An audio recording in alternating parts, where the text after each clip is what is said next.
Hoje nós vamos estudar, inicialmente, a partir de Daniel, a história de Daniel, um servo, um profeta, um homem de grande importância na Bíblia Sagrada, que tem uma história que demonstra fidelidade desde a sua mocidade. E nós vamos começar entendendo o contexto e a seguir, à medida que que eu for citando os textos bíblicos, nós vamos conferindo juntos na Bíblia Sagrada. Tudo bem? Então vamos lá. Baseado no livro Conselhos sobre Saúde, capítulo 26, Hábitos Físicos e Saúde Espiritual. O caráter de Daniel é apresentado ao mundo como um admirável exemplo do que a graça de Deus pode fazer de homens caídos por natureza e corrompidos pelo pecado. O registro da sua vida abnegada, excelente, é uma animação para a humanidade em geral. A gente olha para Daniel e enxerga um homem, ainda muito jovem, sendo capturado por um rei e seus costumes em Babilônia, aquele menino, aquele homem e seus amigos sendo um hebreu. O registro da sua vida excelente e abnegada é uma animação para nós todos.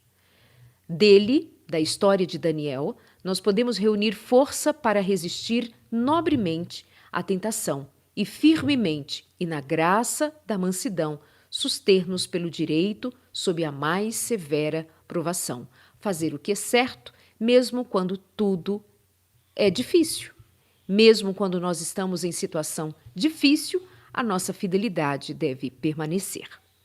Daniel poderia ter havido encontrado uma desculpa plausível para desviar-se dos seus estritos hábitos de equilíbrio, de temperança, de saúde, de fidelidade.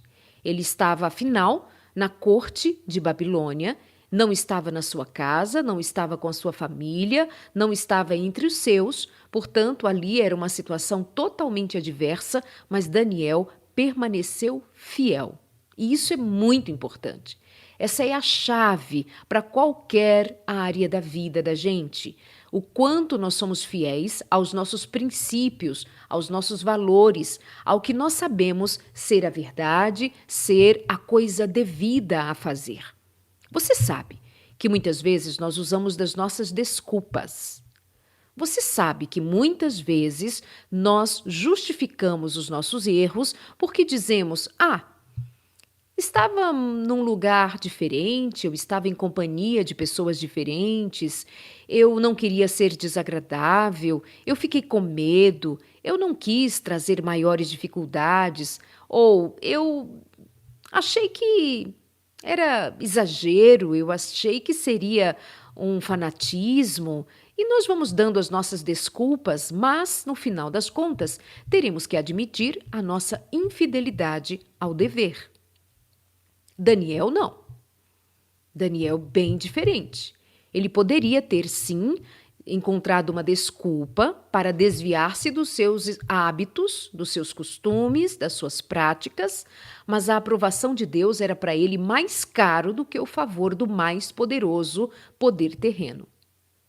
O compromisso de Daniel era com Deus.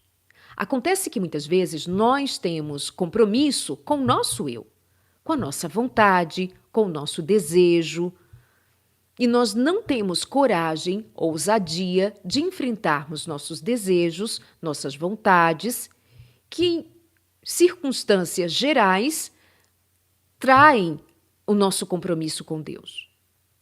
Daniel, diferentemente, ele tinha um compromisso com Deus. Ele tinha uma aliança com seu Deus.